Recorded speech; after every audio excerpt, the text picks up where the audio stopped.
যে মেয়েটি তার দ্বারা লাঞ্ছিত হয়েছিলেন বা নিগৃহীতা বা নির্যাতিতা যাই বলি না কেন, সেও কিন্তু শাসক দলকে সমর্থন করে।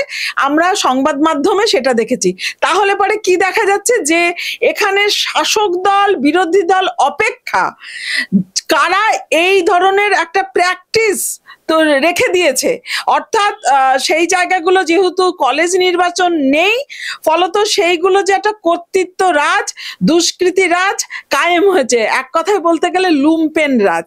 নমস্কার, আপনারা দেখছেন বেঙ্গল স্কুপ। আমাদের সাথে আছে অরুণিমা পাল। বেঙ্গল স্কুপের ক্যামেরায় স্বাগত আপনাকে। নমস্কার দিদি, বর্তমান সময়ে যে নারীদের সুরক্ষা বলে বর্তমান আমাদের যে শাসক দল তারা প্রচার করছে, অথচ নারীদের এই যে অবস্থা চারিদিকে বিভিন্ন জায়গায় যৌন নিগ্রহ চলছে, শ্লীলতাহানি চলছে এবং কলেজে স্কুলে সব জায়গাতে এইরকম কিছু না কিছু ঘটে চলেছে, এই নিয়ে কি বলতে চান? দেখুন, নারী সুরক্ষা বলতে আমরা কি বোঝাতে চেয়েছি, আমার যতদূর মনে হলো আপনি বোধহয় বিভিন্ন অনুদান বা সাস্টেন দেওয়া হয়, সেক্ষেত্রে মহিলারা উপকৃত হন, এরকম ভাবে যদি ভাষ্যটা হয়, কিন্তু বিষয়টা তো ঠিক তা নয়। নিরাপত্তা মানে তার আর্থসামাজিক নিরাপত্তা, সবার আগে আসবে তার সামাজিক নিরাপত্তা। আজ সামাজিক নিরাপত্তা মেয়েদের কোন মানে তলানিতে এসে পৌঁছেছে তার জ্বলন্ত উদাহরণ হলো আরজিকর। এবং সেটা আরজিকর থেকে আজকে যদি বাইতে বাইতে যদি যাই, এবং রিসেন্টলি আমরা দেখেছেন আপনার ল কলেজ কসবাতে, এছাড়া তো অগুন্তি এখন যে জায়গায় এসে পৌঁছেছে যে শ্লীলতাহানি, ধর্ষণ, এইগুলো যেন আজকাল একটা আর পাঁচটা মানে একটা খুব স্বাভাবিক কোট আনকোট ঘটনার মধ্যে তৈরি হয়েছে, এই রকমের একটা নির্মাণ হয়েছে। এবার এই নির্মাণটা কোন পার্সপেক্টিভে হয়েছে, কারণ আমরা কথা প্রত্যেকে জানি আমাদের এই নিরাপত্তা দেওয়ার মানে একটা বড় রাষ্ট্রীয় পরিকাঠামোয় কে আছে না, পুলিশি ব্যবস্থা অর্থাৎ আইন শৃঙ্খলা রক্ষক।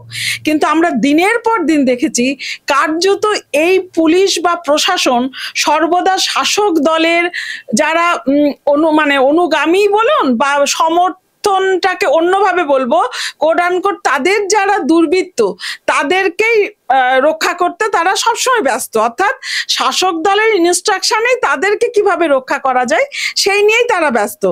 আর আমাদের এই ট্যাক্সের টাকায় আমরা যারা সাধারণ মানুষ তাদের নিরাপত্তা এখন কার্যত একদম মৃতপ্রায়।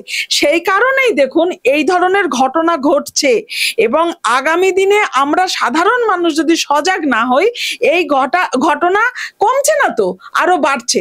যখন আমরা যারা সোচ্চার হচ্ছি, বিনিময়ে আমাদের কি মিলবে? প্রথম আসবে হুমকি অর্থাৎ থ্রেটনিং, তারপরে অনেক সময় যদি কোনো এই ধরনের ঘটনা ঘটে মুখ বন্ধ করার জন্য অর্থের লোভ বলুন, আর তারপরেও যদি সেইগুলোকে ধামা চাপা দেওয়ার জন্য আপনার মূলত 2-3টে পদ্ধতি নিয়ে আপনার যাতে আপনি আর সোচ্চার না হতে পারেন, এই ধরনের একটা প্রবণতা আমরা লক্ষ্য করছি দিনের পর দিন। এবং প্যারালাল হলো আমাদের যে এই ব্যবস্থাটাকে অর্থাৎ আমাদের নিরাপত্তা, যেমন আমার বা পরিবারের নিরাপত্তা দেবে অভিভাবক, কিন্তু আজকে অভিভাবক অর্থাৎ যে সরকার তারাই এখন কাদের জন্য রয়েছে আমরা দেখছি মূলত দুর্বৃত্তদের জন্য। সেই জন্য এবং যারা শাসক দলকে একদম অন্ধের মতো স্থাবকতা করবে তাদের জন্য। কিন্তু একটা ডেমোক্রেটিক ইনফ্রাস্ট্রাকচারে আমাদের জন্য এই যে আপনি নারী নিরাপত্তা বললেন, তো শুধু নারী নয় মানুষের নিরাপত্তা আজ একদম মানে অন্তর্জলি যাত্রা হয়ে গেছে, এটাই আমি বলবো। কসবা যে কাণ্ডটা ঘটেছিল সেটা একটা কলেজের মধ্যে, তাও আবার আইন কলেজের মধ্যে। তা এইখানে যে এই রকম ধরনের একটা ঘটনা ঘটলো, এর পরিপ্রেক্ষিতে শাসক দলের তরফ থেকে সেই রকম কিছু পাওয়া যায়নি। হ্যাঁ, পুলিশ হয়তো সত্যি অ্যারেস্ট করেছে, সবকিছুই হয়েছে, কিন্তু কিছু কিছু জায়গায় গিয়ে কোথাও অনেক নিউজ লিক হয়ে যাচ্ছে যেগুলো খুবই মানে বাইরে আসাটা উচিত নয়। এগুলোর মাধ্যমে কি করে হতে পারে? এইগুলো দুটো ভাবে কথাটা হবে। একটা হলো আপনি বললেন যে একটা আইন কলেজে এই ধরনের একটা মলেস্টেশনে বলে বা ধর্ষণ যাই বলি না কেন, সেখানে আমরা একটা জিনিস দেখেছি যে কারা এই কাজটা সংগঠিত করেছে। যে ছিল, তার নাম মনোজিৎ মন্ডল সম্ভবত, সে দিনের পর সে পাস আউট বা এরকম না, অনেক পুরনো, এবং সেখানে একটা দুষ্কৃতী রাজ কায়েম হয়েছিল এবং সে শাসক দলের একদম মানে কাছের না, তারই একটি অংশ। তো এইখানে আমাদেরকে সাধারণ মানুষকে বুঝতে হবে যে যে মেয়েটি তার দ্বারা লাঞ্ছিত হয়েছিলেন বা নিগৃহীতা বা নির্যাতিতা যাই বলি না কেন, সেও কিন্তু শাসক দলকে সমর্থন করে। আমরা সংবাদ মাধ্যমে সেটা দেখেছি।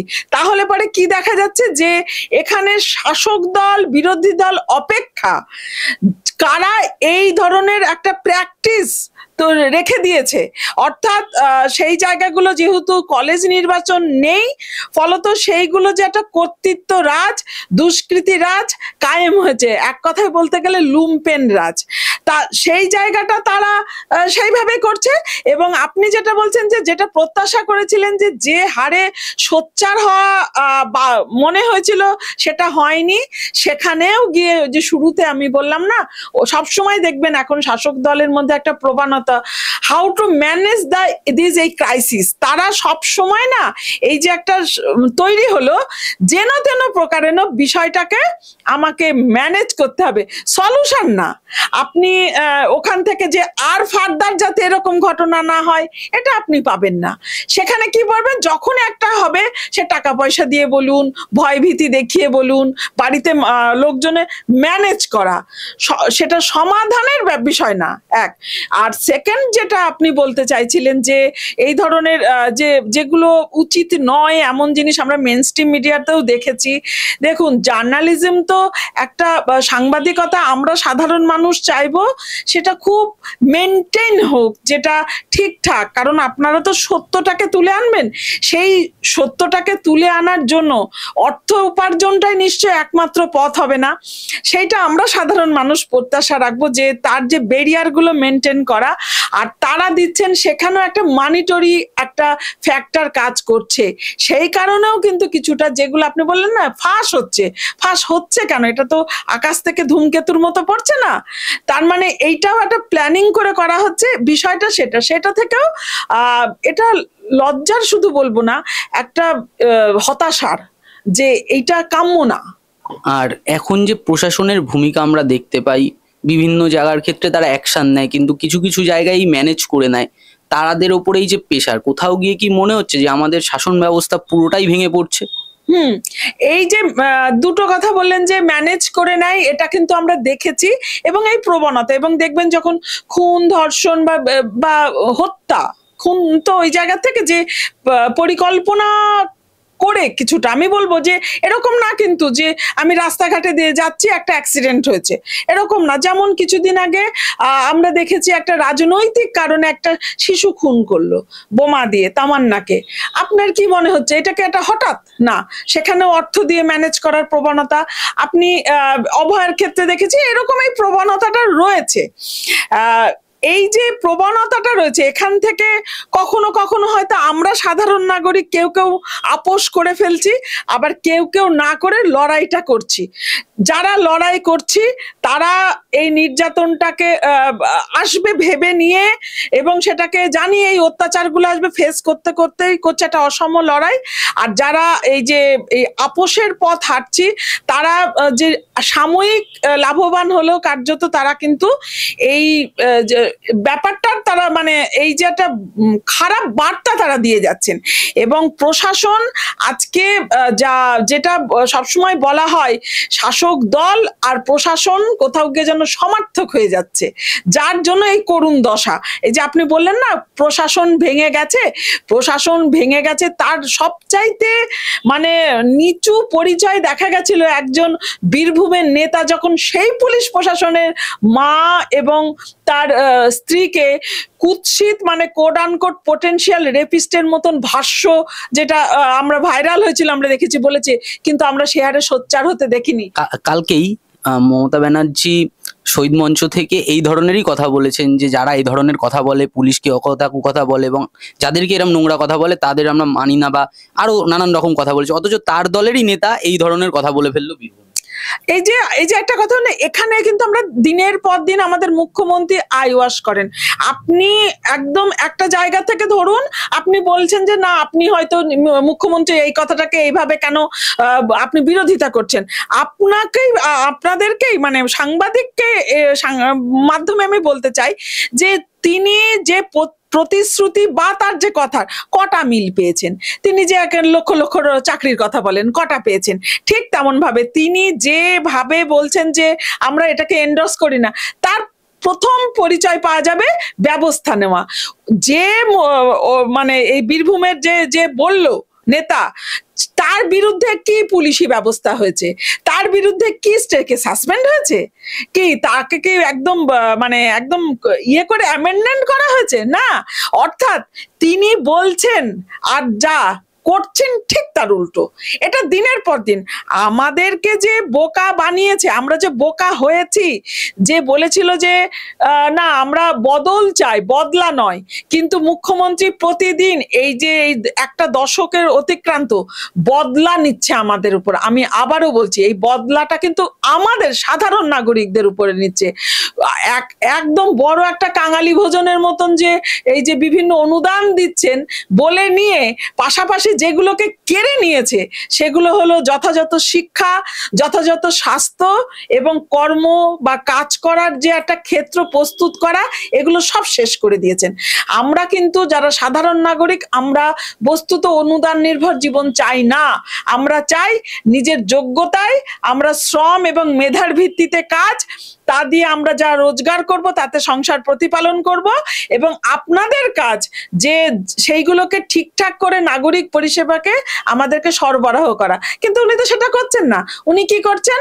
বিভিন্ন যখন দেখবেন একদম লিস্ট বেরিয়ে যাবে, কিন্তু আপনি যদি জিস্ট বলেন যে আচ্ছা বেশ এতগুলো যে যেমন ধরুন কন্যাশ্রী, সবুজ সাথী, এরকম স্কুলের একদম ইউনিফর্ম থেকে করবে, কিন্তু মূল যে কটা শিক্ষক দিয়েছেন উত্তর পাবেন না। 8,000-এর উপর স্কুল বন্ধ হয়েছে। কেন বন্ধ হয়েছে? আমাদের কি পশ্চিমবঙ্গ থেকে কি মানে 10 কোটির কাছে জনগণ, মানে জনসংখ্যা কি কমে যাচ্ছে? না। আচ্ছা, কেন এত পরিযায়ী শ্রমিক বেড়েছে? কেন এত ড্রপ আউট বেড়েছে? আপনি পাবেন না উত্তর। আপনি যদি স্বাস্থ্যের ক্ষেত্রে আপনি হয়তো দেখবেন এখানে স্বাস্থ্যকেন্দ্র, ওখানে স্বাস্থ্যকেন্দ্র, সেখানে কটা ডাক্তার আছে, কটা নার্স আছে, স্বাস্থ্যের জন্য কি কি করা হয়েছে, আশা কর্মীদের দিয়ে কতটুকুন আমাদের যে অ্যালটমেন্ট কমে যাচ্ছে সেটার জন্য তাদের জন্য কি ব্যবস্থা, আপনি সেখানে কিচ্ছু পাবেন না। ধুধু করছে, একেবারে শ্মশানের নিস্তব্ধতা। আর এই যে আমাদের যে নিরাপত্তা, এখন আমরা বেঁচে আছি এটাই যেন একটা মানে চ্যালেঞ্জ। আপনাকে জানবেন যে আপনার উপরে যখন তখন যা কিছু হবে এবং আপনি ন্যায় বিচার পাবেন না, তার একদম জ্বলন্ত উদাহরণ অভয়া। এবং সেই আন্দোলন চলছে, এটা শিক্ষা দেখুন, সব শিক্ষকরা এখন কার্যত রাস্তায়। এবং 21শে জুলাইয়ের মঞ্চে আপনি যেটা বললেন, উনি যতই বলুক না কেন কুকথা বা এই সমস্ত অশ্লীল কথাবার্তা আমরা প্রশ্রয় দিই না, কিন্তু যদি ব্যবস্থা না নেন এই কথাটা একেবারেই কাগুজে। এটা উনি বারবার প্রমাণ করছেন।